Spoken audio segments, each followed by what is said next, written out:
All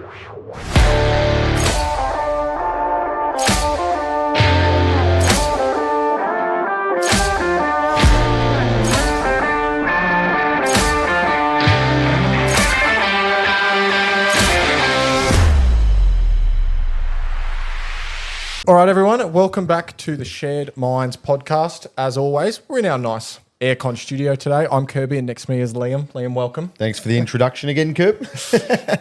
Who we got here? Got to do it every time. Today, we've got Jake Edwards. Jake, welcome to the show. Thanks for having me, gents. Thanks Nice for being to be here. here. No, mate, thank you so much for coming. We wanted to get you on. You're Gold Coast local, and we've been looking for a sports person for quite a while who's also advocate for mental health. So there's a lot of questions that we have around your sports career. Sure. But look, I thought we'd just start off by, so you're a Gold Coast local. You didn't originally live here, right? That's right. No, so I'm Victorian, born and bred, out towards kind of, I guess your listeners maybe towards Ballarat, in between Ballarat and Geelong, Yep. that way. So, yeah, small farm out there, which mum and dad still live on today. So, yeah. Do you get down often? Probably not as much as I'd love to. It's pretty challenging at the moment with life and work and that up here, but we kind of rotate, me going down, parents coming up, that type of thing. Yeah, maybe 4 or 5 times a year.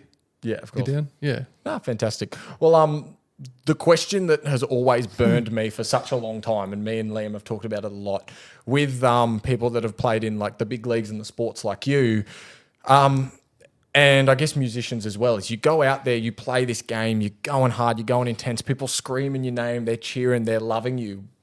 What happens when you finish a game? Do you just go home and just sit on the lounge and relax? Or Wasn't there 85,000 at your first game? There was, yeah. So it's a good question. I think we don't really reflect on it in the time, but post-career now, it's pretty quiet, pretty silent, to be honest, after a game of footy. As you can imagine, Yeah. the MCG in front of that many people, it's pretty full on. Yeah.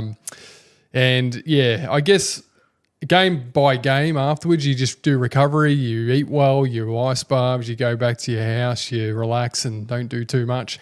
It's hard to sleep after a game of football. It would be. Are you full of adrenaline? Yeah, you still are. You're coming down from a lot of the, I guess the adrenaline is one, but, you know, especially when you're playing that many in front of people at that size. Yeah, so it's hard. You generally don't get to bed till about 2, 3 a.m. Oh, really? Yeah, just because your body's in that adrenaline phase, but And it's not just like you ache and play pain. during the morning or the day either. You gotta wait all It's day. a nighttime thing, Yeah. 6 o'clock. Yeah. So during the night before a night game, you would stay up as late as you can Yeah. and then sleep through till probably 10 a.m., 11 a.m. in the morning. I was So when gonna you say- when you wake up, you just have a bit, I guess, less time. Not less time, but it's more in line with a day game than it would be just sitting around all day waiting to play a game of football.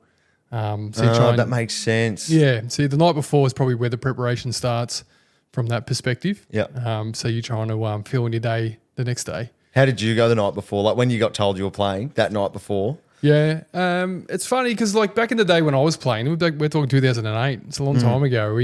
I found out I was playing my first game on the Footy Show, which used to be on a Thursday night. They had the teams come up, and they'd always have the 22, and then they'd have like a four or five plays on like a sub list, and then that was where you kind of found out whether you were considered or not. And then the next day, formally, I got told I was going to play my first game, but.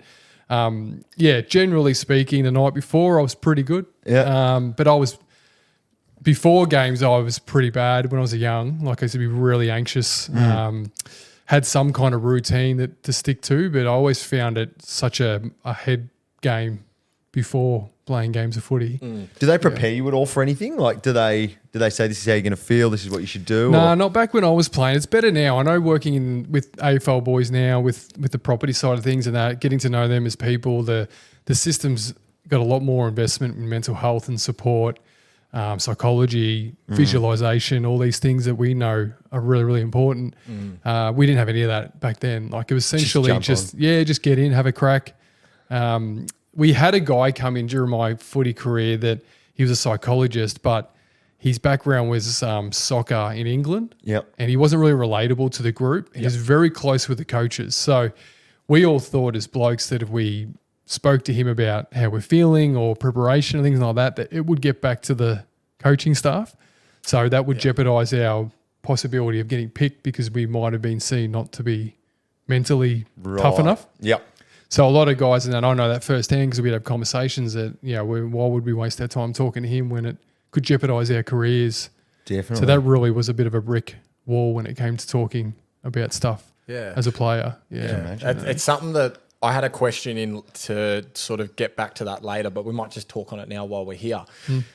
How was the stigma when you were there about if you're not feeling great, open up to your teammates, to your friends, your family, or was there more of just shut up and tough it out at that point? There wasn't like a shove down your throat, shut up, toughen up, stop being a sook. There was none of that kind of put on you from the playing group or anyone, but there certainly wasn't environments created that encouraged you to talk and open up and share how you were feeling.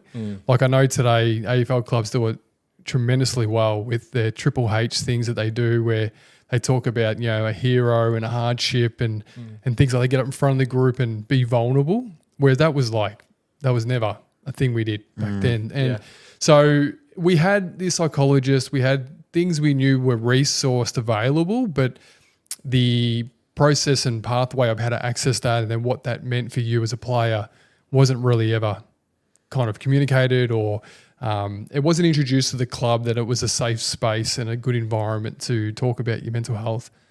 So a lot of blokes would just shut off, not talk. Did you almost feel like you were narking if you went and talked to the psychologist because you felt they had connections with the so you kind of felt like you didn't want to say anything because you're like, oh, no. Bit of a snitch type of thing, on yourself. Yeah, you did. Like I certainly did. And I entered the AFL, my AFL career as a bit of a stigma on me as a player because I was the fifth player in my family to play AFL football. So as my great-grandfather, my grandfather, my dad, and my cousin all played AFL footy. So 3 generations or 4. Huge. Yeah. And I stepped into it thinking I needed to be this person. So a bit of an imposter syndrome that coming from the farm, tough, hard, this kind of attachment to me as a person. And then, when you're not feeling that way or feeling a connection to that type of person, I certainly didn't go and sit for Vola down or Chris Judd or Koutafidis and that and talk to him about, is this normal? This is how I'm feeling. Anything like that. So, and not saying that they would not have listened, but I just was petrified that if I did, they would have thought I was soft, weak, stupid, not ready, can't do it, can't make it, that type of thing. And especially at such a young age, trying to make your stand out to this club and did you feel some overwhelming pressure from your entire family bloodline doing it as well? You're like, I have to perform here. I have to. I can't not fail, but you would have felt that pressure. Yeah, and I've had that through my whole life, even till today. So I've carried a lot of that high achiever mindset right through my whole career, and especially as a young man trying to make it in the AFL. So getting drafted is one thing. So as a teenager, my old man, very old school plumber, very well respected in the AFL fraternity. He was pretty hard on us growing up. Again, there was none of that family dinners talking about how your day was, how you're feeling, a lot of that. There was none of that. Yep. It was just get on with things, work hard, and that's how good things come in your life. So never was learnt, even as a young age, to open up and talk about our feelings. And the pressure was there to play AFL, but it was more on me. Like my mindset between my ears was, I have to do this. This is what I want to do. I can't let the family down, because I'm the youngest of 3 sons. So my 2 older brothers didn't play AFL. So I felt it was the last chance to extend for the pressure, to really extend the family history in to in keep AFL. the bloodline going almost. Yeah, and that was brought on. There was things that my old man would say around me, like, he's the best that we've got in the family. He's going to be this, he's going to be that. But I just think that was dad being dad proud. But the way he kind of probably did it made me feel like, fuck, I've got to perform. I better do this, right? Yeah. So I took that, and that weighed on me quite heavily. And then when I got drafted, you always get told getting drafted's one thing, but then becoming an AFL player, it starts again type of thing. Yep. And then I was like, okay, well, how do I get the respect of this group? Because I was a 17-year-old. They don't draft kids at 17 anymore. So I was younger than anyone else.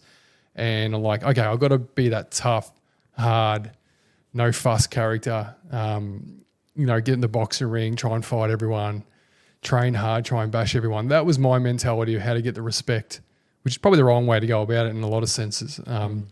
Because I felt that I had this thing on my shoulder that everyone was looking at me like, oh, you only got drafted because of your family name, Your family, yeah. and your history of who you are. Because I was never the most talented footballer, but what I did well was I worked my ass off. Like I literally was stupid, over the top.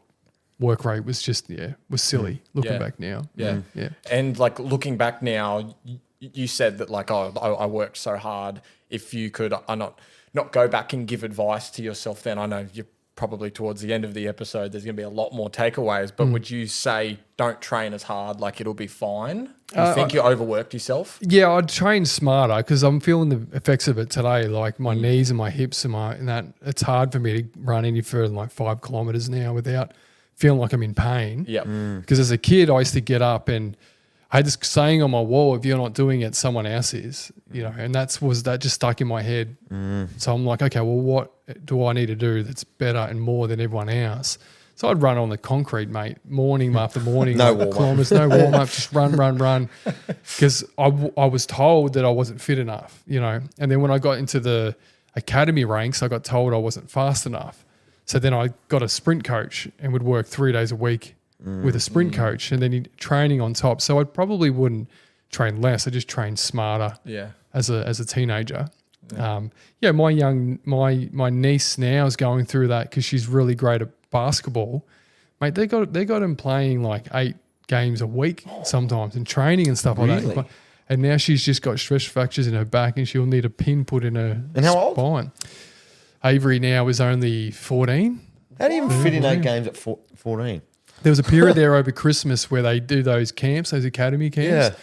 And over like a 2-week period, they were playing like, mate, a couple games a day. Oh. Yeah, ridiculous. So, yeah, not to say that basketball is the same as AFL, but it's just, it's the overwork. My left knee burned out, so I had surgery 2 years into my career because my tendon just gave up because it just rotted. And I had to get surgery to remove 3/4 of my tendon and sew it back together to just allow me to have some kind of tendon again in my knee. Because every time I was trying to push off and run, it was like a knife going in my knee, and that was just come down to degenerative work over since I was 13, running too much and just stupid shit training. Yeah, basically. Yeah, Just kids being kid stuff. yeah. You've got a pretty crazy story that goes pretty deep. I was wondering if you could take us back to where it all started and sort of walk us through it. Yep. Because I listened to you on an interview about 10 years ago tell the story, but Kirby hasn't heard this one yet. So The Howie games, Yeah. Mark Howie, yeah. He's a good man, Howie. he is.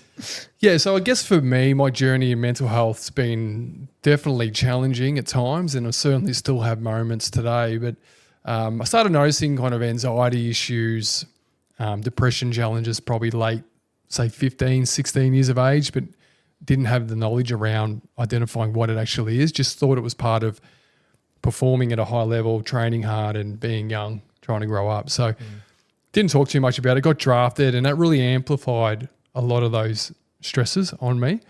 And then using sport as a vehicle to really focus on what I could control, but then having these experiences away. So some of those, I guess, symptoms were anxiety attacks, driving to training, alcohol issues like drinking too much, trying to escape a lot of the pain with the depression and the mental health issues I was having at the time. You said this was around that 17 Yeah, to 19 17 when you were playing? 17, 19, so when I was drafted, Yeah. then it really started kicking in quite heavy.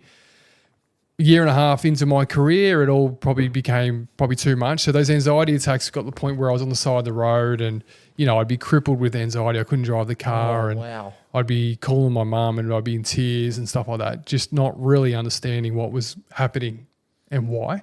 Because I was getting these attacks to where my heart would increase so quickly in a short period of time. It'd push blood to the capillaries of my skin, and which is the surface, and it would cause like a cramping action. So I know people can't see this, but generally speaking, like it's like I had T-Rex arms. Wow.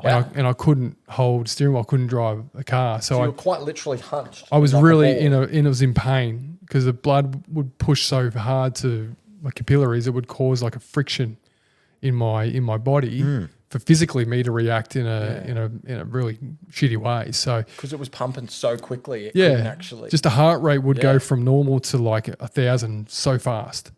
And the reason that was happening is because I was off the training and I knew I was developing this imposter syndrome where I felt like I had to be someone that I wasn't comfortable in being, but I needed to be that person to succeed as my AFL career or for my AFL career. And I just started panicking about it and creating these stories in my head. Yeah, so you were ruminating on that drive in? Yeah. Yeah. Yeah, and getting to training. Spiraling. Do you remember what the thoughts were? Like, what if I fail? Was that? It was a lot of that. It was a lot of I fail. Like the biggest one was the criticism of others. So, well, what if my teammates saw me like this, or what if I cried around them or broke down around them? What are they going to think? Are they going to think that I'm not good enough?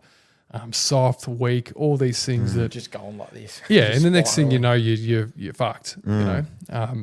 So that went on for quite a bit. Mum was really supportive, but again, we as a family didn't really kind of have any resources that we knew was available. It was more of a me being a fuck it, get on with it, stop being soft, harden up. Yeah. It's just part of training hard and trying to become an AFL footballer. So that went on for quite a bit. And the depressive stuff would, I guess, manifest in different ways. So there was the tiredness and being lethargic all the time. But again, I was just training hard. That was the answer to that. And then there was the emotional roller coaster, the crying every now and then the anger and the frustration. And so mornings and that, I remember the girlfriend at the time and that, we just would fight over the most stupidest shit, and I would crack the shits. And just because you're on edge, like. Constantly, and I'm pretty mellow type of guy. So a lot of that was brought on because of the experience of AFL and that whole bubble that I was living in, and not wanting other people on the outside as teammates and that to see all this stuff that was happening at home. And then eventually I started playing good football, and then I would justify everything going, like, this is just part of it, again. Part of the journey. It's just what I need to go through. It'll get better. I'll work through it. I'll come out the other end better for it, that type of thing. And I justified a lot of the feelings. But over time, it never really ever went away. If anything, it magnified over a period of time. And then now I know, looking back, I realised that if you don't talk about things, you just let them accumulate, then they grow and grow and grow. And at some point, it's going to explode. Did you ever have anyone to talk to? Did you ever open up to anyone at that point? I never opened up to anyone. So nobody knew what was going on? Only my mum knew about the attacks I was having. But not why. But not why. And certainly didn't give her the information that, this is why I'm feeling this way, I'm thinking this way, anything like that. It was more just kind of just be on the phone for me while I'm going through this, and then hang up, off I go to training type of thing. So yeah, I didn't really I had people, but I never reached out to them and spoke to them or anyone like that. Yeah. Reflecting now, would you have done it completely different? Yeah, I would have, definitely. Yeah, there's no doubt. And I think just having the ability to sit down with people and have an understanding of what it was for me at that time, creating a bit of a game plan around that on how to get better or manage it a lot better. Now, not saying that my career ended because of my mental health issues and so forth, but it certainly contributed to my preparation. Like, I'll be up at nights, like manic hours, not being able to prepare properly. Probably couldn't sleep very well either, which if you're playing a physical game like that, you need rest. It was hard, and also I found myself isolating from the group too. So socially, I had a couple of mates at the footy club, and I got along with everyone, but I really kind of distanced myself quite a bit, which can be detrimental to yourself as an AFL player. Just like the a cohesion, game, not being with your team. Yeah. So there's a lot of that happening. And then then I started playing AFL football. So then I started playing senior football, and that was where the highs came with it. So you're on the big paychecks.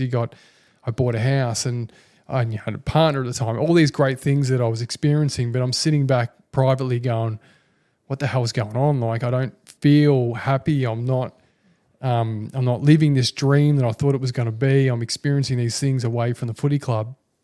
And it just got to a point where it all exploded. So I had a bad game, and then, I just completely broke down at the footy club and basically hopped in my car. Long story short, hopped in my car, went home. On the way home, Roddy Ashman called me, who was the kind of welfare guy at the time. He's an ex-player type of thing. And he just said, mate, you're all right. And I just said, no, I'm done. And I quit Carlton at that time on the phone to him, went back to the farm, sat around the table, and that's when my mum and dad obviously clearly knew something wasn't right, Yeah. So I had to open up a bit more and talk to them about what had been going on for the last year and a half, especially, and then opened up. I was petrified my dad was going to.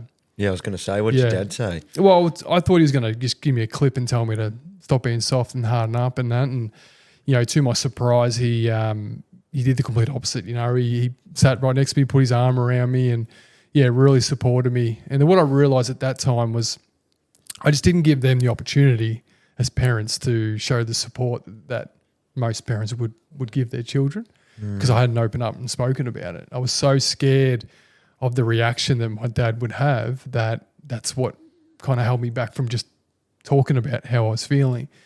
When in reverse, he handled it as a true father and a true gentleman. So That's fantastic. yeah, it's good, and that was that made me feel at ease a little bit. And then was there like a weight of the world kind of? oh, huge, yeah, because my dad started crying in front of me too, and I'd never seen that happen. Oh, wow. Right up until I was 20, just 20 years of age at this point. So all your fears would have gone away in that. Yeah, did you point. feel a sense of relief? massive relief, but also, fuck, what now? Like, Yeah, well, I've just quit. Once Yeah. the realisation of quitting Carlton yeah, had come, because you probably quit and then didn't think too much of it, but then once you sat with it for a couple of days, you would have gone, holy shit, everything I've just worked towards, yeah, it all hit you pretty hard. It hit Yeah. me so, but I had the time. I realised in that manic moment emotionally that I made a decision that I didn't actually want to happen. Yeah. So Decision I was happened. fortunate. I was still contracted at the footy club. I had another year to go. So we sat down with the footy club, me and my family together, and got properly diagnosed with depression and anxiety, and then agreed to continue my career but on a program of being managed with my mental health. Yep. Just in line with the doctor, really. I don't even know whether any of the coaches that got informed or what. Even to this day, I don't know how or what information got shared around the footy club. But that was a game plan that we were all agreed to. So I went back on the train. We're playing footy again. They gave me medication, and one of the things I do regret is that at that time, probably not asking enough questions about side effects and what is medication, how does it impact my emotions, but more importantly, one thing I should have asked at that time, which I never even had an idea, but they're high in estrogen, and what that meant was for men you put on weight, and Isn't that also like women's it's the women testosterone. hormones? Yeah, it is, They're yeah. very emotional. cortisol, Yeah. retention, stuff like that, and then which causes weight gain. And I'm playing AFL footy, right? So that was a really conflicting time because stupidly what I did is that I was taking the medication, started noticing I was putting on some weight and feeling a little bit not right. Because the thing, we used to get fat calipered. So you get That measure- little tonk there, the your tonk thing. your clippers. Yeah.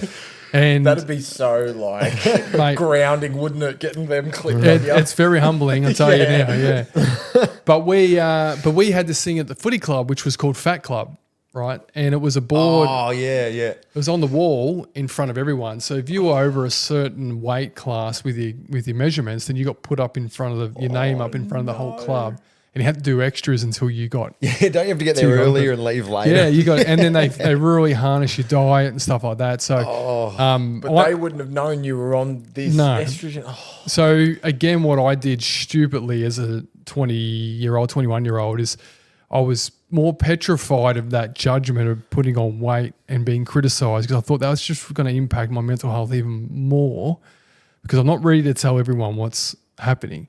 So I just went off the medication, told everyone that I was using it, and then just got on again with my career.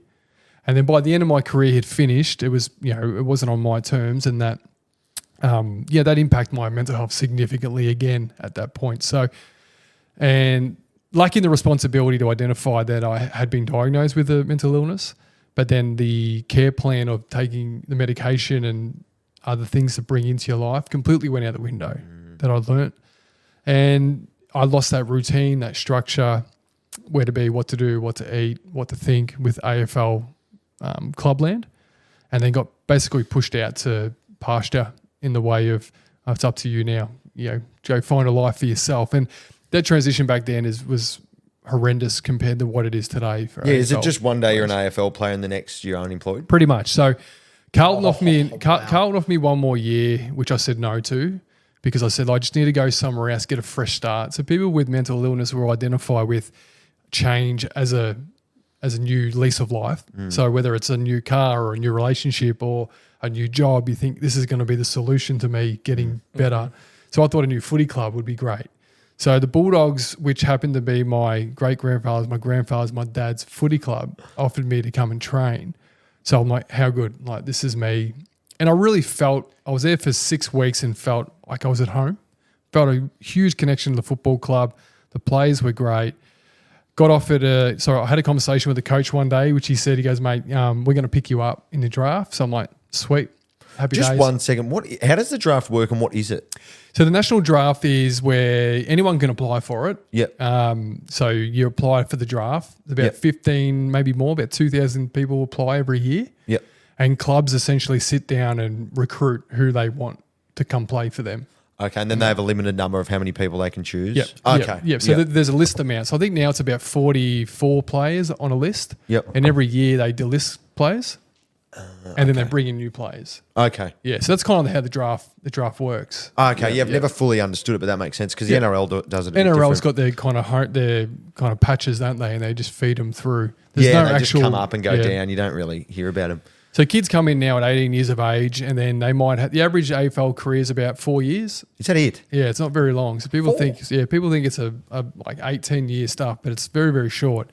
And then they you think about, it's like with like most other sports, it's kind of run, stop, run, stop, run, stop. Oh, With AFL, it's non-stop the entire time. It's worse now, mate. I went and watched the Suns boys the other night play, and I'm like, I could not have played today what it was like back when I played. Like There's no standing around, just how fit they are and how quick they are. It's just, it's massively different to when I played. Yeah.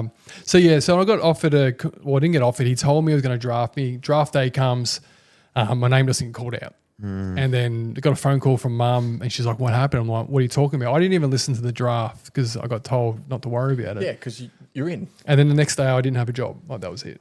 Yeah. So I was literally went from being on this, told this, and then got promised the world and got given an atlas. And how old are you at that point? 22. 22. 22, Okay. yeah. And especially from doing that transition, already not in a good mental health space, going to where your family heritage is. Yeah. That would have been crushing. It was, and that was reflective of the next probably 4 years of my life, really. Pushed a lot of family and friends away, felt like a failure, let that family pedigree down. Didn't really want to kind of associate too much with football anymore. I was still playing footy, but I was playing just to make some money because I didn't have a job or anything at the time. But alcohol and drug use came into my life pretty heavily over the next 3 or 4 years. Yeah. After that. What sort of drug use was it? Heavily on cocaine, and then other drugs in that, like speed, ecstasy, even heroin at times. It was a full environment of party and how much you can wreck yourself, really, for whatever it was or how much it cost of just getting your hands on it. Yeah, quite heavily. Yeah. And was that within a couple of days of the realising that your career was over in AFL? Was that something that you not planned on doing, but were you just like, I'm just going to go out and just relieve myself? Not really. It wasn't a sense of, okay, now's my chance to go out and really party hard and wreck myself because there's no drug testing or anything like that. But it just happened over time. Like I was really manufacturing a fake life for myself where I was telling family and friends is a lot better than what it was to try and keep them at ease. But I was really battling behind the scenes, like even just financially. I didn't have much money. I slept in my car for like 1.5 weeks at one point. And I was playing footy, like VFL level footy at that time. I just had such a great ability to hide it from everyone, literally everyone. And I just felt that I'd figure it out. I'd find a way. It'll all come around, and just got on and tried to keep moving forward and make some money playing footy. And I had a couple of jobs here and there, but I'd piss it up on the weekend, and I was getting paid $1,500 a cash a game to play. Oh, that's good money. Yeah, but I'd put half of it up my nose on the weekends. So did any part of you think I'm going to try and go hard and get back into the AFL? No, there was a moment there. So I finished in 2009, 2010. I fucking hated footy, but my brothers convinced me to go back play footy locally back home in Ballarat, towards that way. And had a year there, and then after that, I went 2011, went back to the VFL, which is like the reserve grade of AFL, and then played for Port Melbourne. We went through undefeated the whole year, and we won the premiership, which was amazing. And then, but that year there was conversations with some clubs because I was still only 24, Still young, yeah. still young at the time. So I there was some conversation. Gold Coast Suns were coming into the system, had some conversations there, but ultimately nothing ever really come of it. And I didn't really have the desire as much as I did as a teenager to do it. So not really in the end. Yeah, not really. Yeah. I want to ask about so I don't know if this is going to come across in a nice way or not, but Go for it. was that your rock bottom? No, it wasn't my rock bottom. I spent the next few years, it gets more worse.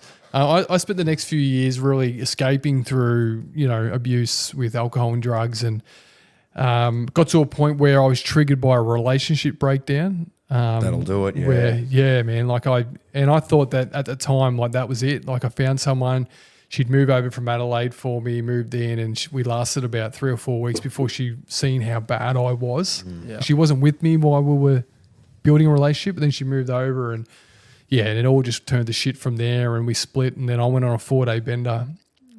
Just didn't sleep, and then came home, and then tried to take my life in my bathroom early on a Monday morning. And that was basically where probably my rock bottom had really hit. You just had enough.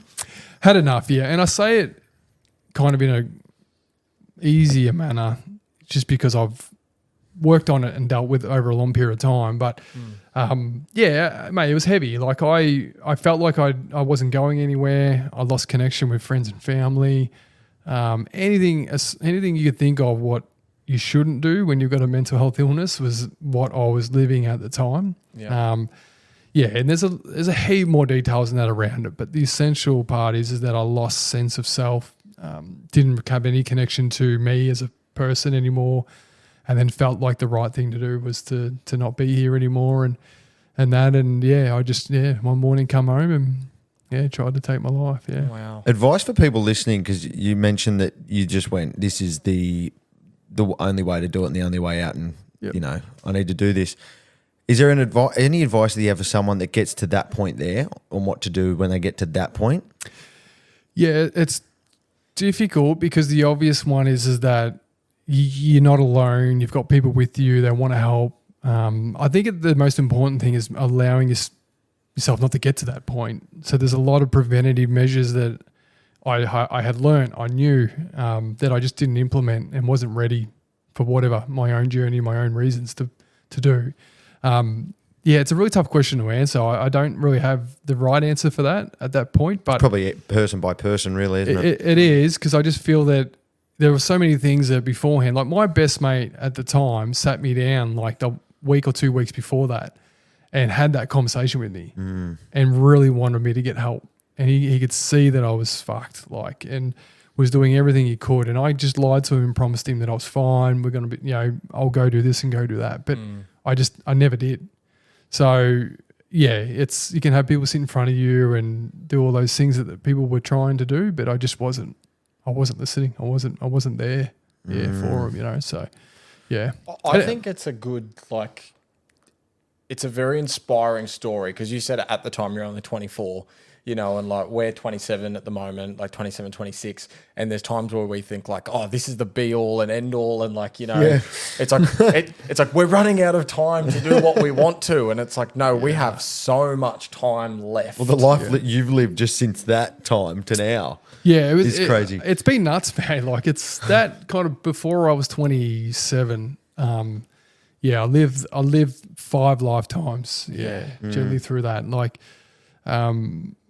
Quite heavy stuff. And then you throw the TV stuff into it as well, which again threw another element of resilience and mental health through it. But that period post that attempt, recognizing myself again, spending time in a clinic, working on my mental health, getting the right care was life saving. Yeah, there's no doubt about it. You know, like, Did So you know- you kind of, sorry, but it was like you kind of just, after you attempted, you went, this isn't right. And then did you go and check yourself in, or where'd you go from there? yeah, so straight after it, what happened was that just a quick little story on that. So I had a conversation with my mum apparently about 2 hours before my attempt, which I don't remember. Mum was telling me, yeah, because she called me because my dad had said, no, sorry, I had a conversation with my dad before it, about 2 hours before the attempt, because my mum had said to my dad, something's not right. I'm not feeling right. Can you call your son?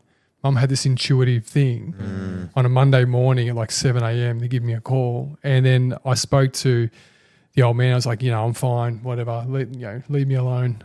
And then after the attempt, so I got another phone call, and it was my dad. And then that, obviously at that time I was pretty fucked up. So he knew straight away, and then kept me on the phone. Mum and dad came in, called one of my friends who came to the apartment I was in, stayed with me until mum and dad got from the farm in to pick me up. Went back home, spent a couple of days there just kind of coming down and recovering. And then went and seen a psychologist who I'd met during my AFL career called Maddie Clements.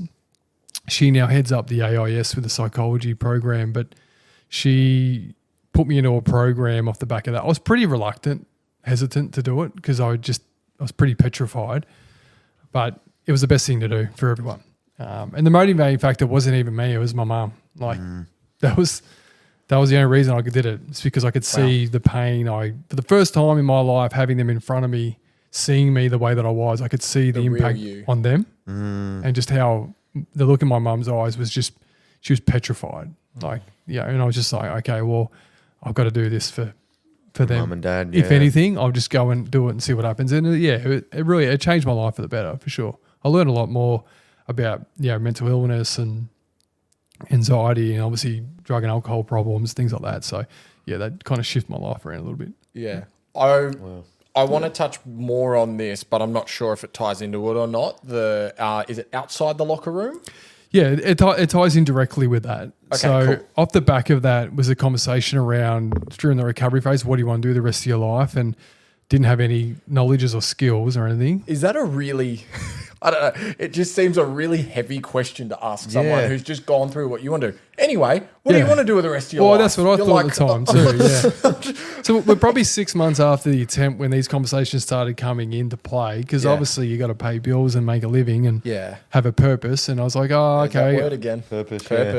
And I was just like, oh, we'll figure it out. And then, I just started having more conversations with people around me and realised that like kind of local sport was the community grassroots stuff probably needed to hear part of my story to help young people, because I really didn't want anyone else to go through what I'd gone through. And I started with my local footy club. Didn't give the full story, just gave bits and pieces around mental illness. And then just off the back of that, it just grew momentum. I think where it really resonated with a lot of local footballers was that I'd played AFL.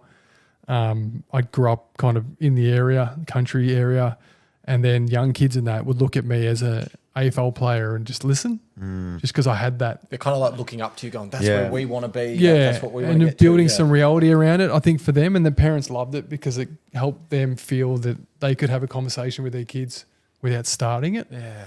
So it was a really bit of an icebreaker, and then it kind of just grew off the back of that. So the program was developed in partnership with a couple friends of mine who are psychiatrists, psychologists, people like that, to build a program essentially that rolled out to communities across Victoria. We started out with about 15 clubs in the first year, and then it just grew into this beast. At one point, I got federal funding one year, which they gave us a shitload of money to roll out across WA. So we rolled out across WA. It was 400 sporting clubs and 200 schools over 5 years, something like that. Yeah. Wow. Yeah. That's a massive impact. So the program grew massively. And then at one point I was... The program was, called Outside the Locker Room. Outside the Locker Room, yeah. And it's still going today. I'm not involved. I'm just the founder, but I was the CEO then. And, mate, I had 15 staff and 130 contractors at one point that we were managing. Oh my God. Yeah. So it became a real beast, especially in Perth, WA state. Yeah. And then eventually the Brisbane Lions jumped on board as a partner. So we rolled out across Queensland. I think it was about 50 clubs a year for 3 years, something like that. New South Wales and Victoria was its own beast in itself. So we had quite a big organisation at one point. And then COVID kind of happened, which cut a lot of the spending. And then now they still run the programs today, but it's very it's not as much, I don't think. It's probably 100, 200 clubs a year across the country. So how long have you been not so heavily involved with it? Yeah, so then I went on the TV show and then I was still CEO at that time. Yeah. Oh, hang on, before we move on, I did just want to ask, from rock bottom to your upwards trajectory, what were some key things that helped you get through and move on? And connection. That's all right. So the connection with family and friends again, repairing relationships that I damaged. That was really important because I'd fucked a lot up during that time. So reconnecting them was really important for me. That gave me a good foundation of support around me. But I learned a lot of stuff through that, probably more, what do you call it, kind of scientific reasons behind mental illness and making the attachment as to why I was doing things and how it works physiologically in our mind. Learned that through my psychiatrist at the St. John of God, where I stayed for a bit. And he just taught me the association with bringing it back to sport as an athlete and then helping me understand the mental illness world by using analogies of sport, which helped me quite significantly.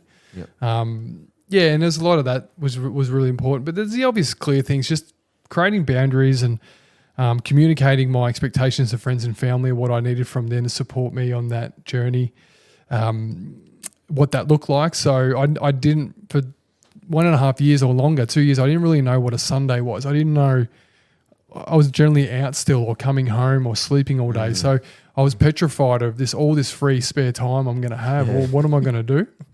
So friends of mine we'd organise, say, golf on Sundays or go out for breakfast Sunday mornings or just do something of activity on a Sunday. It would sound silly, but it's kind of like that's what really helped me realise. That's a good takeaway. That's what Kirby did for me when I was, took me out for ice cream one night when I was real bad. Having that reliability of someone there and that commitment of the accountability that, you've got to be here tomorrow. You've got to rock up tomorrow. You've promised someone you're going to be there at 8 a.m. So having that, I like that. Make sure you're there. Having that really helped me create a routine and structure again, and that was pivotal at that time. Yeah, for sure. Because you don't want to let your friends down, standing there going, "Where are you?" Yeah, totally. Yeah, you don't want to ring them telling them that you've had a big night. And correct. Yeah, letting them down. And I was accountable now to my everyone. Everyone knew what was going on. I couldn't avoid it anymore. And then when I decided to share my story through media and publicly because of being ex-AFL, there was interest in it.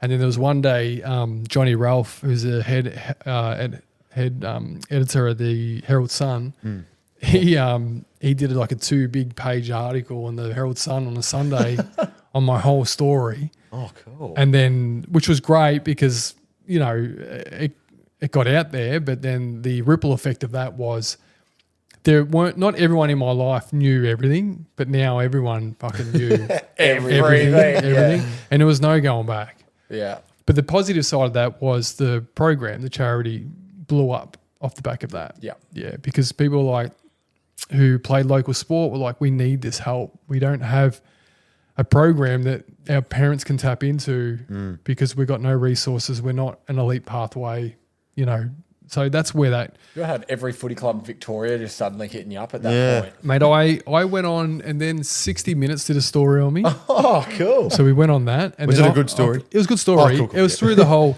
they were touching on the mental health, suicide issues in sport. And they did the story on me, mate. Off the back of that, within 24 hours, I had 480-something clubs reach out on my Facebook. Oh, my God. Wanting to know more about the program, how can they get involved, how can they help, and it was just me at that time. Yeah, so that was the launching pad off to what got the program from a bit of an idea to now it's becoming a real thing. Did you ever have a moment of gratitude? Did you go, I'm so because obviously you attempted it and you know, it didn't Yep. happen. But did you ever have a moment, maybe that point where you've gone, I'm so glad it didn't happen? Like, Oh, absolutely. I think of it every day. Like, I'm just super grateful to be here still, you know, and it wasn't without effort. Like, I'm only here because of a hairdryer cord that snapped. It wasn't because I pussied out and didn't do it or anything like that. It was just because physically, emotionally, I'd committed to it. And yeah, I'm grateful every single day that wasn't successful for sure. Because, I mean, geez, I've lived a life since, like, I've a lot of happiness and a lot of joy, and I'm married now, and, you know, there's just so many great things that have happened since that But I would have also never experienced. To think about how many people you've helped Impacted, now. yeah. Like how many Yeah. lives you've impacted, how many lives you've changed, just this program. Do you kind of have alone. gratitude for what you went through now because of the amount of people that you can help? Yeah, I do. Look, to be completely honest with you, I probably haven't spent enough time reflecting and being grateful for that. I haven't really sat down and said to myself, how many people have I impacted?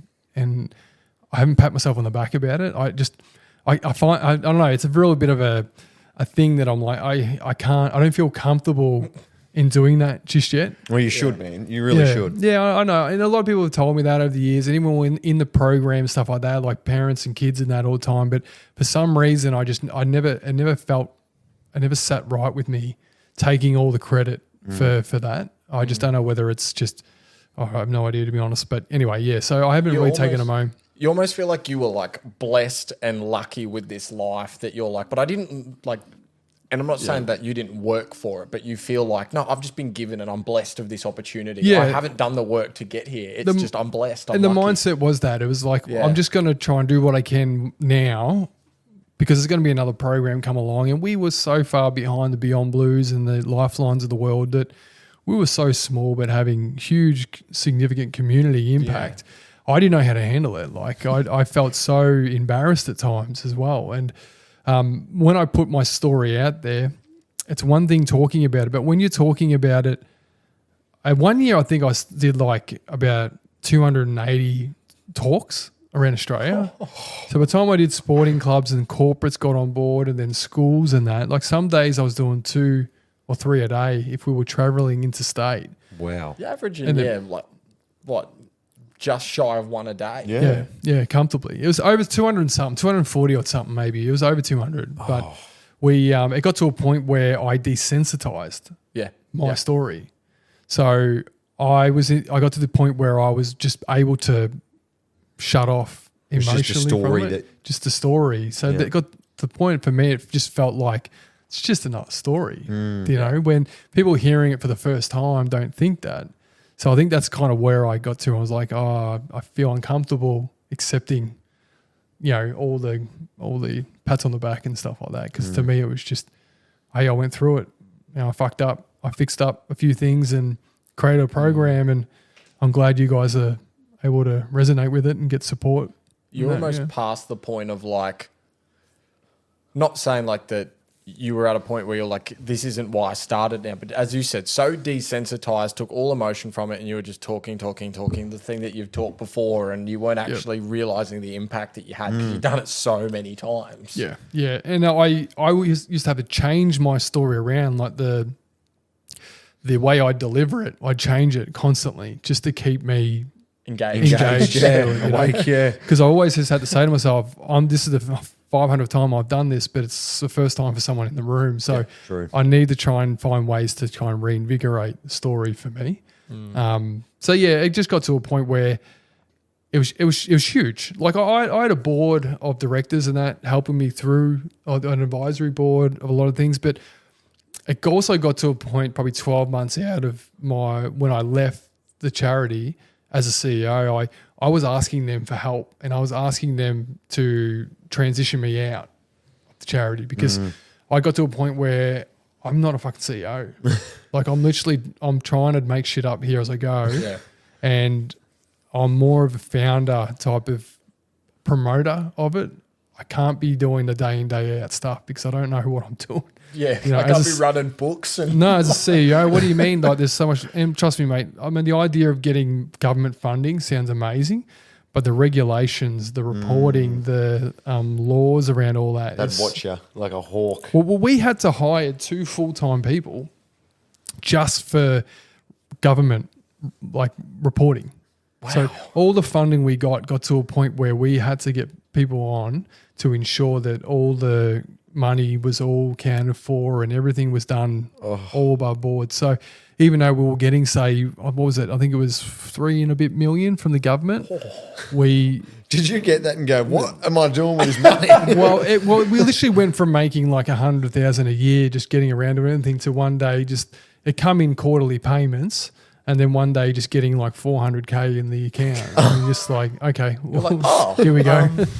So then with that becomes more responsibility, right? Absolutely. So there's more people. Yep. And then that's where I went from just being a founder and telling a story to I'm fucking running a company. Yeah. And it just got too much for me because I'm like, I don't want to be managing 15 people and I don't want to certainly be worried about other 100 like facilitators, contractors that we had around Australia. So I had to hire the right people to come in and then, managing them and expectations became quite but heavy, I think that's really credit to you because a lot of times you hear people start these little businesses and then they grow and they build into these things but they can't don't let have go the of the power. ego they have too much of an ego to actually step back and go, this isn't my wheelhouse. I'm going to let someone else do this. And also having that CEO title. People would love to have that, but you've actually stepped away from it. No, it's petrifying, mate. Like I at the time I thought, how good, looks good on your business card. Like a CEO looks great in my LinkedIn or whatever. But over time I realised, and I mean,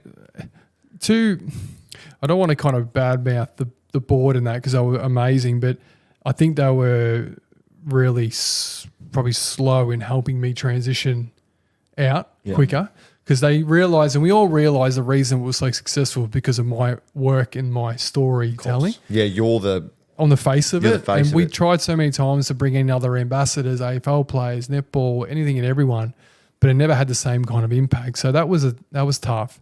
And then when the opportunity came up with the show, Maths. Yeah, I was going to touch. Yeah, we'll touch on that. I looked at that as an opportunity to. Here's a chance for me to go do something new. Mm-hmm. And even while we were filming, I was still the CEO and running the show and stuff like that. Running the charity. It just gave me opportunities to escape a little bit and do something different and challenge myself in a different area, and that's what I kind of really latched onto. Yep. And then off the back of the show, we kind of all made a decision that now's the right time to step away completely. And we had a guy there who I'd trained up for 4 years anyway, and he stepped into the role of CEO. And that anyway, We do have about 20 minutes left, but we did get a heap of questions from like the audience, and most of them revolve around the Married at First Sight. Please. So I just want to touch on. There's no surprise there. It's probably My expected. mum was watching it It's last expected, night. right? She's like addicted. Yeah. Yeah. So I won't go through all of them, but I'll pretty much just summarize them all into one. The questions is, how real is it, and how is your mental health being in the limelight like that and forced to perform? How real is it? There's a lot of, everyone knows now that it's edited quite heavily. So there's been moments and moments. You jump on TikTok, there's people who cut up and show how bad it is because. Oh, Abby did that. Yeah. Yeah, and that's reality TV. It's not reality. It's edited in a way that it's I've seen it before. Like one guy would take a mouthful of a beer and it'd be full, cuts to the wife, cuts back, and the beer's empty. Like he hasn't sculled his beer in 3 seconds. Yeah. Or he's holding like a different brand of beer from like. So they would take conversations and cut them up and move them around and manipulate what the viewer sees. Mm-hmm. That's one thing. So that's not no doubt at all about that. The other thing I think people don't understand is they want to create heroes and villains in a show like that. So the people watching can get behind it, right, and become supporters of the show. Now, I've always said that if you want to be an idiot and a dickhead and act that way, they're going to edit you in that way. All right. So if you want to go down that path and be a villain and play up to what they want you to do, because they'll antagonize, they'll push you, but you don't need to do anything that you don't want to do. You're not forced to do anything on the show. So, but the editors will, the producers and that, they will question you. They'll ask you the same question 10 different ways to try and get a different response out of you. Trying to trip you up. And they'll throw things in there that may or may not have happened to try and get you to respond in a certain way. But any normal switched on adult's going to know that, okay, I know what you're trying to do here, and don't play the game of getting sucked into their producer agendas that they want to try and push you down. So because they play psychologically. Because a friend of mine was on a TV show and he was telling me some stuff. And when you sit in front of the camera and you're doing that interview, you can be there for hours, can't you? You can, yeah. Like we used to do filming, would take up 6-7 hours a day most of the time, and a lot of those times you'd be just sitting around waiting. For 3/4 of it, you just be sitting there just talking. There isn't a lot of stuff that happens. There's a saying in TV. It's crazy. There's a saying in TV called "hurry up and wait." That's what it is, because you're just waiting around, waiting to be filmed. One thing I heard, and I don't know if it's true, I actually met a guy on Maps. I can't remember how long ago, but it might have been around the same time you were on it. And he said that if there's an argument or something and the cameras are off, don't they? And they find out that it happened. You They got to redo it, or they make you stop and then they bring the cameras. Is that true? It's true. So Trying to redo the argument. So you you didn't say that. You've got the producer with you, because every couple gets their own producer. Right. So they're with you the whole time until reasonable hours. They go home, and generally the best stuff happens when the producers aren't around. And even Beck and I on the show, we had to recreate scenes that her and I had arguments or we'd made up. I remember one night after everything was gone, I cooked her dinner and made it more romantic and stuff like that. And then we had to recreate that kind of again when the cameras were around. Do you feel cringy? Like what you do, because it's not real. You're not an actor, are you? Yeah. Just And even when we first met, when on the honeymoon or whatever, one night we had a couple of wines after the first night there, and we opened up to each other, and I shared with her the story about what I've just shared here. So my suicide attempt, my mental health and that. And the producer the next day is like, fuck, we have to recreate that. Now we have to. I'm like, well, you could have told me not to tell her, because we literally had to go sit. We had a winery, go sit on a hill down a winery, and I had to retell her that story as if she was hearing it for the first time. And then she had to kind of react in a shock way, which was really, it came across okay, because, she was a pretty good actor, but it felt awkward. Yeah. it would have. Because I know, And like, she's there going, oh, What? yeah, pretty much. And are you married to her now? No. Okay, God, you're not. Yeah, no. It didn't turn out very well in the end. So, because that's what I was like wondering. Did you go on that show? I know it sounds silly, but like probably in the first seasons people did. Did you go on that show with the intention of like, I could find my wife, or you're just like, this is good publicity, or this is a new avenue, something to try? well, the publicity, it gets blown out the window for me, because I was an AFL player and I'd run the charity and I had a public profile at the time. So I wasn't looking to blow up my publicity. 15 minutes of fame, you had it. I'd had it. I was on TV networks all the time, spruiking mental health and stuff like that. So the TV stuff wasn't my driving force. It might sound really sappy and silly, but I figured that because they approached me to come on the show about 2 weeks out from it starting. Oh, you don't have long. The guy who they had originally had left, then they brought me in. I flew up, quarantined, and then filmed the wedding like the next day.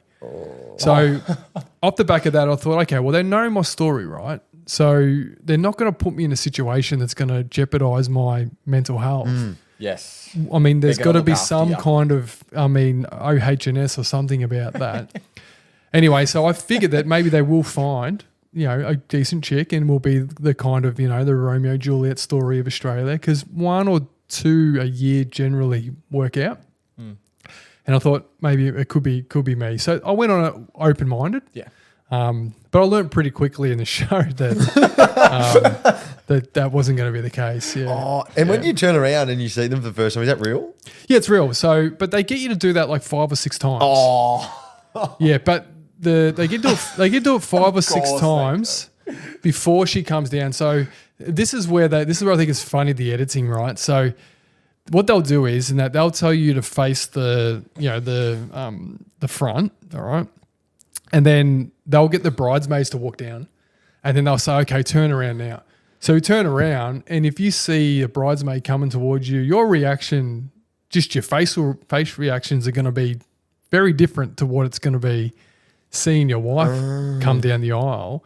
So I know that what they've done is in the past is that So, for example, with mine, when I turned around and seen the bridesmaid and that, I gave like a stupid face, and I might have just Like a huh? yeah, it was like like that type of thing, and they used that as my reaction. Oh, like you weren't keen. Yeah, that type of thing. When I know that like that's not exactly accurate in that sense, because Beck, physically and that, she's a really attractive lady, and I was attracted to her from the beginning, but the personalities and that we didn't match at all. Yeah, Forgive my naiveness. I haven't actually watched that season. Did you guys get along?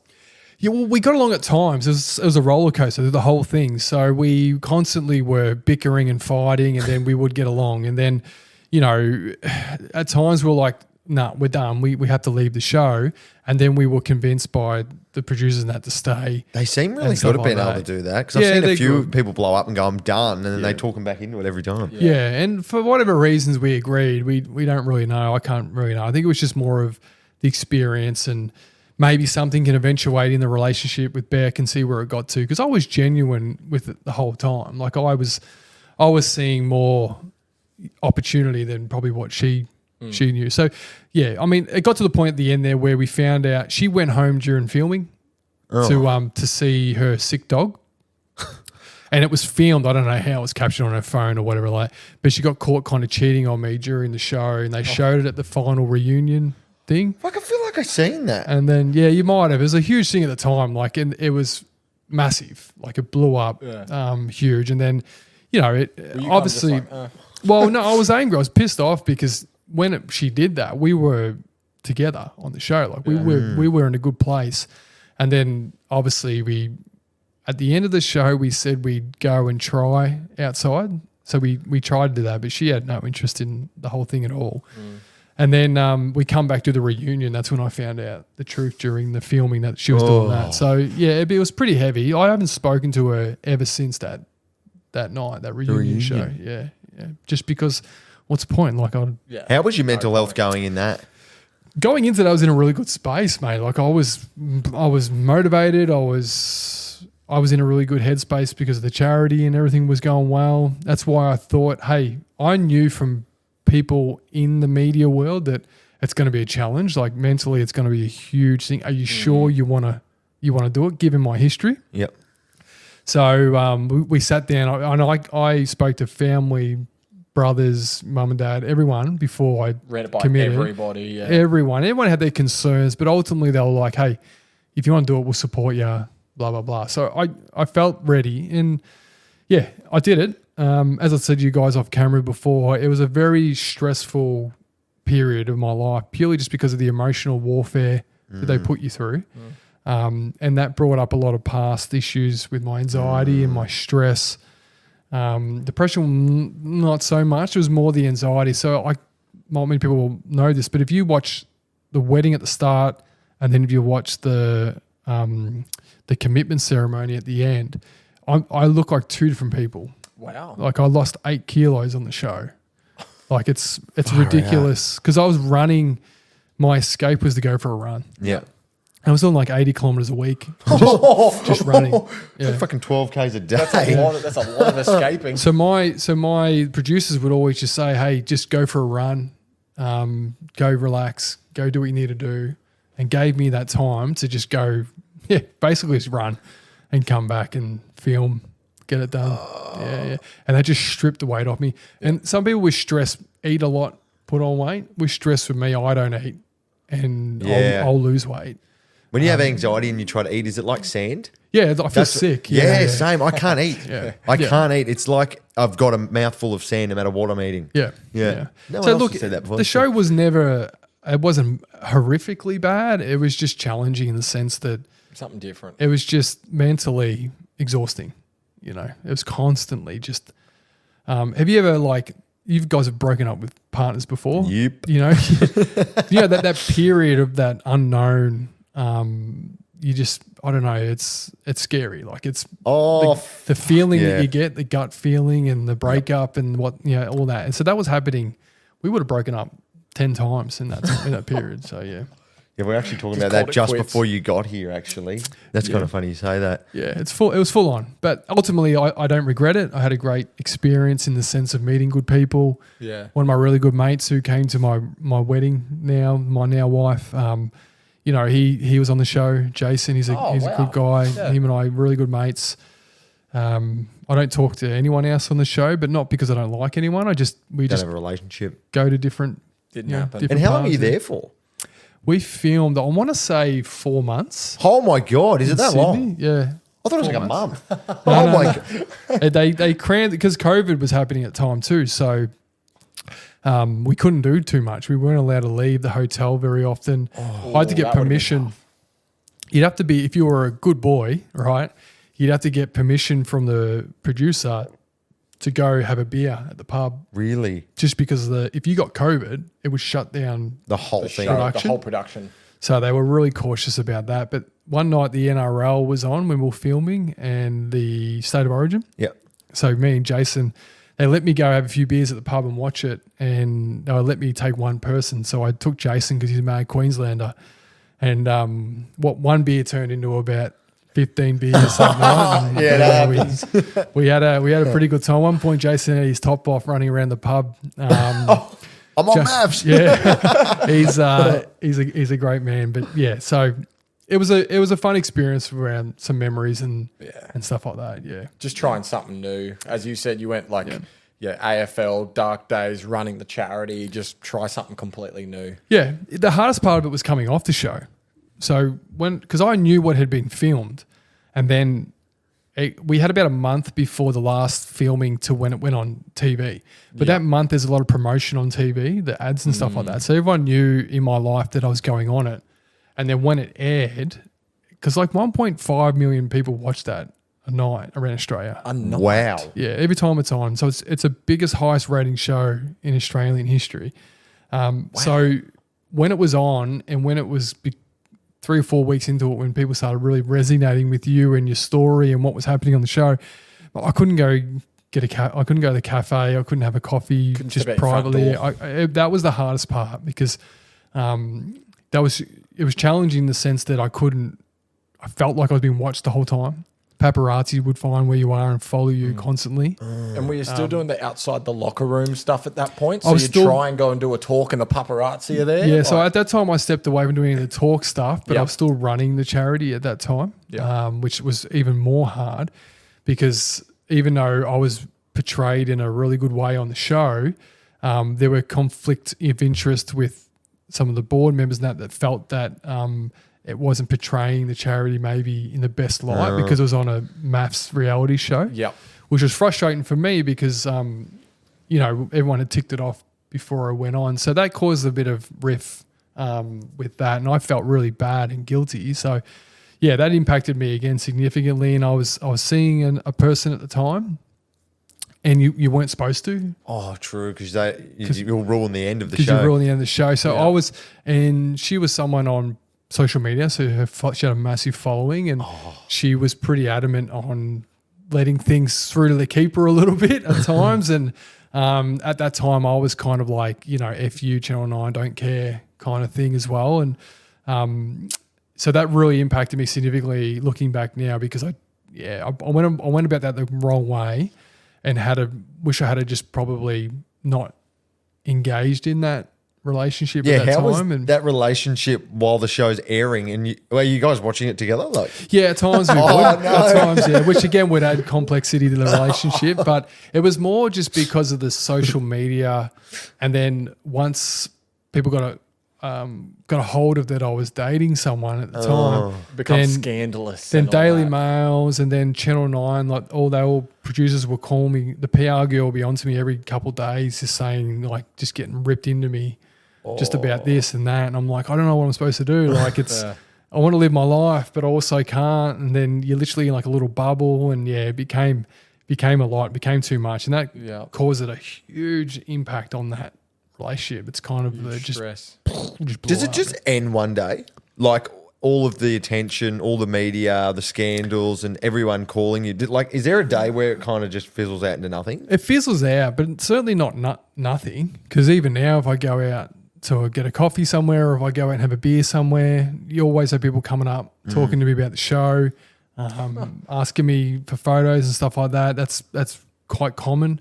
I find that when people get a few beers and drinks and that into them, they get confident, so they'll come up and start talking to you a bit more about it. Yeah, that. So it doesn't go away, but that period, say 6 months after the show, was intense. Yeah. Like, this is going to sound like a biggest wanker, but I went out to a nightclub that one at the top of the casino here on the Goldie one night. Yep. And what's it called? The 19. The 19, that's it, yeah. Yep. And, mate, the bouncers had to put me and the people I was with into a back room because as soon as we walked in, it was like... It was on. It was fucking chaos. It was, Did you enjoy it a bit? It was insane. Well, at the time, you might think, it's kind of rubs your ego and that, and it does a little bit, but... at that time in my headspace, I was like, Weren't enjoying it. Yeah, not enjoying it at all. Like, this is fucked. Like, the first one or two times kind of would have been cool, but then by like the third, you'd be like, I'm so over this. Yeah, literally. Yeah, you are. You get to a point where you're just like, this isn't what I signed up for. Did they give you like any help afterwards? They do offer a psychologist to check in. I think they might have checked in with me once, maybe twice. That's not enough. But then it's kind of maybe a month, 2 months after, then it's, They just tick you off the list and call the next person. Essentially, yeah. They go, hey, how are you? Oh, I'm good, thanks. Anyway. On to the next. All right. He said he's good. On to the next one. Pretty much. And like, I think even if you did say you were struggling, I don't really kind of know what They would have done. resources would have been in behind it. But look, Channel 9 weren't. They were great for me during that time. Like, they weren't bad people. I totally got what they were trying to do. I wasn't in the right headspace kind of post the show that anyway to deal with it. Yeah, I felt like I'd been stitched up a bit. Yeah, and I mean, especially because it's like the normal, not saying like the normal person, but like the average Joe just would have gone back into their mundane life and their popularity would have been increased. It's like you had so much already going on that they then had to try. Yeah, it's so much on top of it. It was huge. Like, it was massive. And then I made the decision to step away from the charity, and then I said, we probably won't get into this now, but we run out of time. But then I went and spent time at the Hare Krishna farm and went through that whole journey with the monks and learning more. Just that period, that 4 weeks, taught me more about mental health than any clinical stuff I'd done 10 years prior. Well, if you've got the time, we got time. Like, if you I want just don't want to cut in. I don't want you boys. Okay, I'll get into it. But we got time. Yeah, It's go up to for you. it. cool. All right, go sweet. for No, it. I'm fine. So essentially, I needed to get away. So after the show, I was in a relationship that broken down, and that was a public breakup because the profile of us both were significant, and then that was everywhere. And then I just felt like I needed to get away from everything and everyone, and I had another mental breakdown of episode. I was going to ask, how did that compare to the first one? Not as kind of critical in the sense of action. Yep. But mentally, emotionally, I was pretty bad. Like, I was back home on the farm, back home with mum and dad. And I was fortunate enough, my best mate, Caleb, who's still my best mate today, is the best man at my wedding. He had been living a Hare Krishna lifestyle for about 12 months. Yep. And I knew bits and pieces of it, but he called me when I was going through all that and said, mate, I've got the best place for you to go just to get away. No phones, no radios, no TVs, no nothing. Were you real skeptical on it, going like, Yeah, I was. I was kind of like, well, is it a cult? Like, well, what is it? Like, are you sending me to, like, and I felt genuinely I felt really uneasy about what I was walking into because I didn't know nothing about Hare Krishnas. All I knew, That's funny. Govinda's, the restaurant. Yeah, here? yeah. So that's like that's the Hare Krishnas kind of own, that's their food and stuff like that. That's kind of what they do. The only thing that I know about the Hare Krishnas is that, Yeah. and that you occasionally see them dancing down the chanting. road. Like, Yeah. that's the only thing that I know about them. Correct. All I knew is they wore those outfits and sung. That's kind of Yeah, what they I da Yeah. down the road, jinging bells and stuff. You think yeah. you're signing up to like Scientology? yeah, that's what I felt like. And my mate was like, no, trust me. And my parents really wanted me to go and do it just to get away from the scrutiny with media and stuff like that and cut off. And then, So this was right after the maths thing. yeah, this is probably 6 months after maths, I reckon. In terms, when I say after it aired. Yeah. So maybe nearly 12 months after filming maths, I was in the farm. And yeah, I just walked into it, and I was at a point then where I was just like, whatever it is, just help. Like I just needed something else, something new. And yeah, mate, he drove me down, gave me a like their version of a Bible, which is called Bhagavatam, which is like it's their religion, their belief, stuff like that. So he gave me that. He gave me beads. So like rosary beads type of thing, because they chant every day. So I'm like, what the fuck is this? Where are these going? Yeah, like, correct. Like, this doesn't seem legit, but anyway. So we got there, and I remember walking up to Kashava, who was the head guy there, who ran the farm, and I just had this feeling, this presence with this guy, that he was just so welcoming, calm, loving, like this real aura of just genuine. Yeah, you just want to hug him. You feel I like did. you're at We home. hugged. Yeah. We hugged, and I cried. What, off the and first straight time? away? You First time, hugged? because I was very vulnerable. Like I was in a really bad place, and yeah, and then I remember the next couple of hours we just sat down in a room and we're just talking, and he's just not really asking too much, just letting me just kind of talk about everything. And then yeah, he just talked me through my role on the farm and what I needed to do and how it was going to work. So I was volunteering my time, so you get to stay there for free, but you have to work on the farm. So they give you duties every day. Now the Krishna belief is all of being of service, being of community. So everything you do every single day is how is this benefiting people around me and not myself as such. In a nutshell, it's kind of what they believe in. So my day would look like this. I'd wake up, we'd go down and we'd milk the cows, because that milk would be used for creating food and that later on in the day, and they'd harvest it and they would sell it locally to run the farm. And then I would go pick potatoes for 4 hours, just to do it. Yeah, in like these wooden crates, and just chuck potatoes in it. The first day I got there, they made me move a big pile of firewood, probably about 3 meters high, 5 meters wide, literally next to it. And that was it. So I had to pick each of that firewood and place it again and create another pile next to it. Did you ask why? Yeah, well, It's like the Karate Kid, isn't it? Exactly like the Karate Kid. So I was in that. I remember in that time. This is like the first. I mean, it was first or second day I was there, and at the time I'm just like, "Fuck this! This is bullshit. I don't want to be here. Why am I doing this shit? Slavery!" Like it was just horrendous, the stuff I was saying in my head. Like Well, it I was was about to say, because it's mind numbing. Were you getting more in your own head at the start of being there? 100%. Because you've got nothing else to do but think. Because I didn't have anyone else there to talk to, so I had the monks and that were helping me, kind of directing me on what to do, but I didn't have someone helping me do it. So I would spend 3 or 4 hours in my own head. Yep. And some of the other jobs would be, we had to plant these little trees for like 2 kilometers along a fence line. And you're literally every meter, you'd be planting these little plants, and it would take all day. It took us like 8 hours to do it. But 2, 3, 4 days into it, when you get over the anger, and then you start kind of becoming, first and foremost, you realize how much you hate yourself. Wow. In your head. Oh. So the story I kept saying to myself was just, you're a fuck up. You're here because of what you've done. It's all your fault. Just how critical I was talking to myself. Because I didn't have anyone else around me, so I couldn't talk to anyone.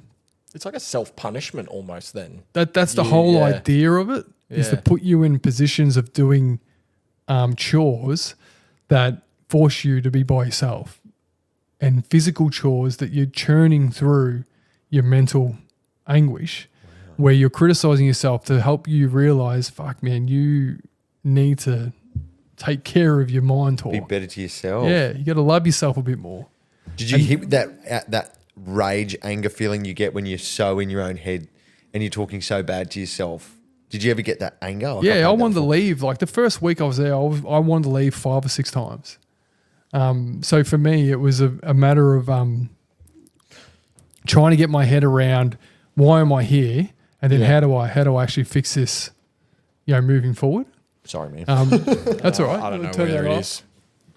Yeah, so it was a big part of the learning was being able to identify why I'm in this position, like why they put me doing this. Yep.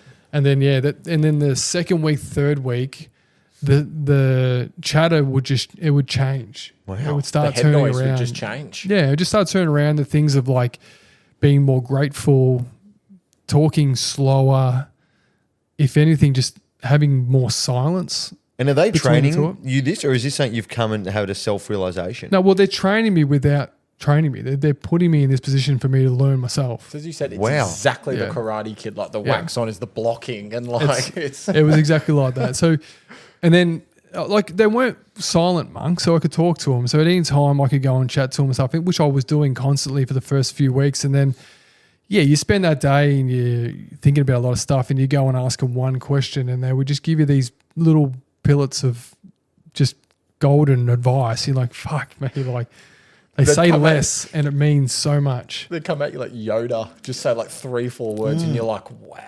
That's how I was thinking of them at the time, and I still do today. Like some of those activities in that were Wow. brutal, like brutal. The first week was just impossible to be in, and then by the third and fourth week, I got to the point in the last week because I knew I was going home. I was scared to leave the farm. Kind of wanted to stay a bit. I wanted to stay because I felt safe. Like it was the most safest environment I think I'd been No in judgment. for years. No judgment. I had no phones. I had no connection to the outside world.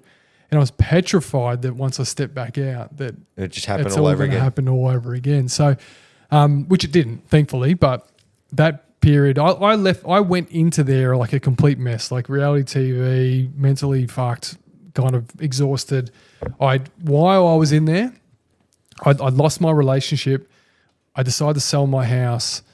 I left my job, so that's when I decided to leave the charity, and then I went in there having those things, and I left there not having any of those things. They're like when the I walked out. biggest things in your life as well that Yeah. will dictate all your emotions. Yeah, totally. But I left that farm in the most clarity, the calmest, the best I've ever felt in my Wow. entire life. Like I just felt Ever. ever.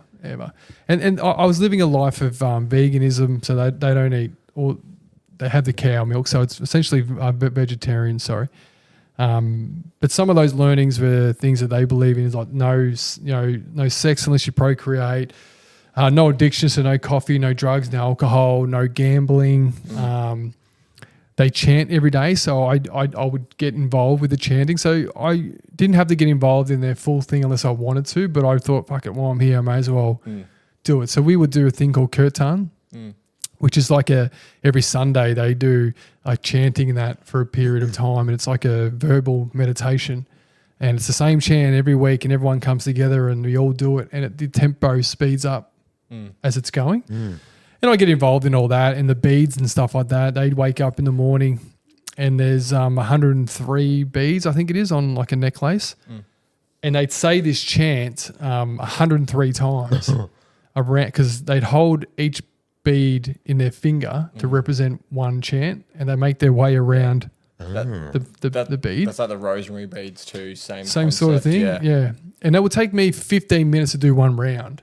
And these guys 103 times and 103 times, take me 15 minutes to go around. But these guys would wake up at 3:30, 4 a.m. in the morning, and they'd punch out 15 rounds before kind of like 8 a.m. in the day.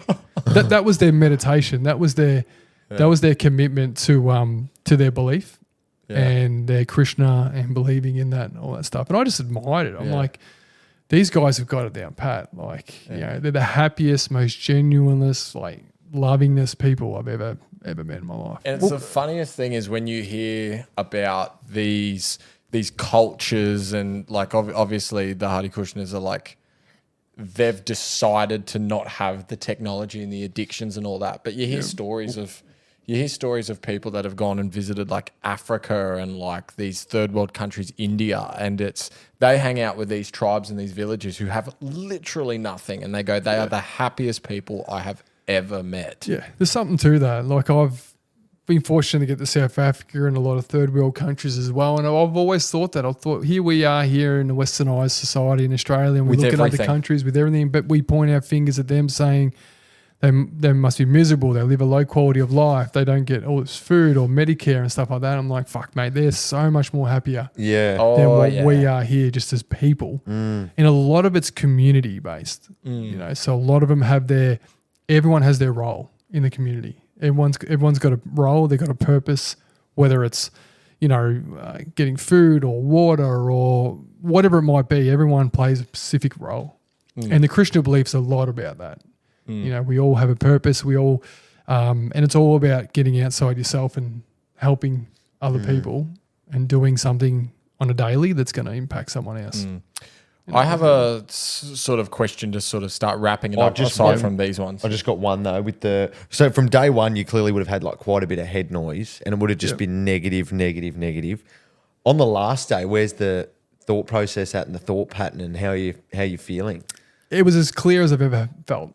Ever. All the negative down talks just gone. Yeah. So not like the only negative I had was the fear of the outside world. But other than that, it was just mental clarity. Other than that, there was no kind of self-sabotage. There was no hurtful comments to myself. There was no criticism. There was nothing. So every thought was like, life's great. I love being here. I get food today. The sun's shining. Like, exactly right. All that stuff, mate. Like I knew what I was doing every day and I was so happy doing the most minimalist thing that I had to do that day to be completely present, completely in love and happy, like genuinely coming from a really good place. It would have been like being in a shopping centre and then putting earmuffs on. Yeah, something similar. Yeah. Yeah, it's a really fascinating time in my life. Like I've tried heavily to implement a lot of that stuff post the farm. But you go back to life, things happen. It'd be hard to hold it up, yeah. There's a lot of stuff I've tried. Like I still listen to the chanting process whenever I'm feeling a little bit overwhelmed and stressed. Obviously, I drink again now and I go out and party every now and then. So that's kind of, you know, I don't go down that path as strongly anymore. But the thought processing and whenever I'm going through a bad day or shitty day, I just take myself back to that farm time and just think about just how easy it was. And what am I worried about that for? Like it's, I love it. Yeah, it's totally but I mean, that's also you know, you think about all the things that you're worrying at the moment and you think this stuff doesn't matter because I was fine, I was happy, I was safe on the farm. Yeah. So what I'm worrying about right now doesn't actually matter because when I was there, it had no effect. Yeah. One of the big things I believe is the fakeness of material joy. So greed. They live a minimalist life with no material attachment. And this is why monks around the world, they move around every 3-4 months. They don't stay put for any longer than that. They want to become attached. They don't become attached to things. So they keep moving around to keep them living that life of no attachment. That makes sense. So material things such as like we worry about cars and houses and things like that all the time. So I always remind myself, and obviously I live in a real world that we live in, that it's hard not to get caught up in things like that. But I try essentially as much as I can to not be driven by those type of things. And the Krishna world is very much against anything material that gives you meaning, fulfillment. Yeah. Huh. Yeah. Yeah, I've been trying to fight that materialistic thing. Sometimes I go, do I want that just so that people can see me in that car and think something of me? Or do I actually just want that car because I like it? Yeah. And it's I okay. try and fight that quite often. It's okay to have those. Yeah. Like, I like nice things too. You know? Like I enjoy them, but I certainly, there used to be a time when I did think I needed them to have a title or a value. But very different, you know, these days. You should look at buying it when you want it. Correct. Not for anyone. Yeah, I get that. Not because, and it's like this, and you would have learned it, there's a massive difference between a need and a want. Like Correct. a need should be food, shelter. A want is a car. You can get where you need to go on a push bike or you can walk it. But you want the luxury of getting there in a nice car. And that perspective in life is beautiful. You know, it really is. And one of the things I try and bring into my life since that. So I journaled every day on the farm. So I was writing down every day everything, and then I had a dictation. Is it with the audio? Is that what they're called? The audio ones where you talk into them. I can't remember the name. Like a voice recording thing. Yeah, like a voice recorder, little remote thing that I'd have, and I'd click play and I would talk. I know what you're talking about. The physical thing. It's like a dial phone or something like that. Yeah, anyway, like that. Like a voice recorder that I would have on the farm as well. And mate, I've got the funniest recordings. So I was recording those days that I was experiencing the first week. Oh, that'd be funny to listen to. Honestly, mate, it's a couple of them where I'm picking potatoes. Yeah. And it's fucking funny. Like I look back now, listen to it, and I'm like, I'm literally saying I'm here picking potatoes, and I start off being calm, and then I start crying, and then I get angry, and it's just this roller coaster of like, it's fucking funny. Yeah, They're like crying. I played in the AFL. I was on maths. Yeah. I've got a fucking charity. I'm here picking fucking potatoes. Honestly, that's exactly on those things. I was like, it's funny now listening to them, and I've kept them. I've still got it all. That's it's a kind reminder of humbleness, that's for sure. Oh get back to the roots. Yeah. So, like literally the Yeah, roots the of the roots of potatoes. potatoes. Yeah, the roots of potatoes. So, I think that we've found that is appearing in all of our interviews recently. And I said it earlier when I said, there's that word again, purpose. So And community, he said as well. That was that's come up quite a bit too. Yeah, purpose and community. So it's like your purpose originally was to be like an star AFL player. Was that always your purpose in life? I thought it was initially. Yep. Definitely. I thought it was when I was a teenager. To play AFL would give me an identity. Yeah. In line with the family stuff. Yeah. But as life's progressed, I'm 37 now, and as life's progressed, I've certainly changed the outlook on that a lot. Yeah. What my purpose is today, it's purely more, I'm looking to hopefully become a father over the next 12 to 18 months, creating a foundation that I can become, the very best version of that. At 17, 18, you're not really thinking about becoming a father too often. So it's changed. It's changed quite a lot. Yeah. Yeah, over the years, yeah. No, it always would. Yeah. You're probably going to laugh at this one. That's all right. Go for it. Okay. How many goals did you kick in the prelim to get into the Cooperoo final? I can tell you who that would be right now. That's quite funny. I kicked 6 in the last quarter, I think, to get the boys in the grand final that year. But, Right. Okay. yeah. So it's that's quite funny. Yeah, When we read it, we thought maybe you didn't kick any. You had a shocker or something. No. So we were 0. we were down by 4 goals to the record time, I think. And I had a pretty shitty day up until then. I might have kicked maybe 1 for the game. And, we lost that. The season was done. But we won. We got in the granny. So I actually did something the last quarter and kicked a few. So, it got us in the granny. We ended up winning. So it was good fun. So Mad Monday was full of chat from me. That's for sure. I can imagine that story to come up a few times. Oh yeah. Still be circulating around now, apparently. Well, that's one of the questions I got on mine too. So. Was it? Then we've got, what's harder, trying to buy a property on the Gold Coast or being an umpire and making everyone happy? Oh, geez. Probably trying to buy a house at the moment on the Goldie. Oh, it's not easy, is it? It's not. There isn't much under $1 million now here on the Goldie. So, and if it is, it's 3 bedroom, 1 bathroom, needs to be pushed over. In the rain or something. Absolutely. It's it's tough, but it's just big. My job's building the reality of people what they can buy. Still, there's a lot of people who think they can get certain stock for a certain price, but the market up here it's actually quite challenging at the moment to predict and to value, because some sell really well, some you think would sell don't sell at all. Yeah. Sellers are probably still wanting a little bit too much to what they're probably worth, and people are willing to pay. But they need to go out the Hardy Kushner farm for all they do. Yeah, they do. They just sort their shit out. But it's probably, honestly, mate, I'd rather be an umpire any day. It's tough trying to please people.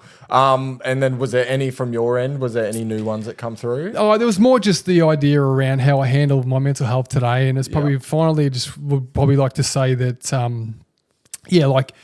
My life's gone through ups and downs quite significantly, we've heard through this, but I'm not the key personnel when it comes to understanding how to be Mr. Wellness at all, because as I said before, I enjoy a beer, I enjoy partying and going out with the boys and connecting and having that connection even today. But I do realise is that my mental health is far more significant, and I appreciate, I guess, the care for it today than I ever have before.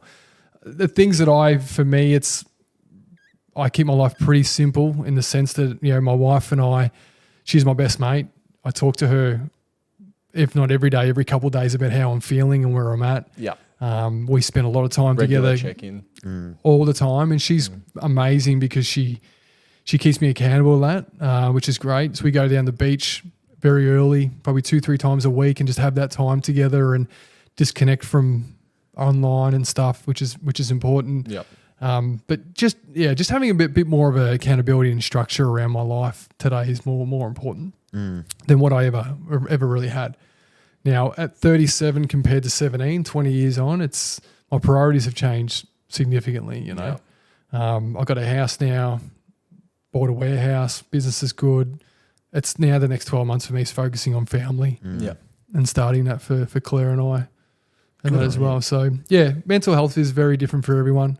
Definitely. We've all got our techniques and strategies, whether it's mindfulness or yoga or meditation or fitness and health, whatever it is. I think it's a combination of all the above, whatever works for everyone. But you can only encourage people to really talk and communicate with mates and friends. I just had a footy camp on the weekend. I'm assistant coaching at Palm Beach, Currumbin this year. And we had a footy camp down there this week, on the weekend just gone. And just to see young men between the ages of 23 to say 28 with the ability to be vulnerable and connect in that environment where back when I was that age, that just would not happen. Not at all, yeah.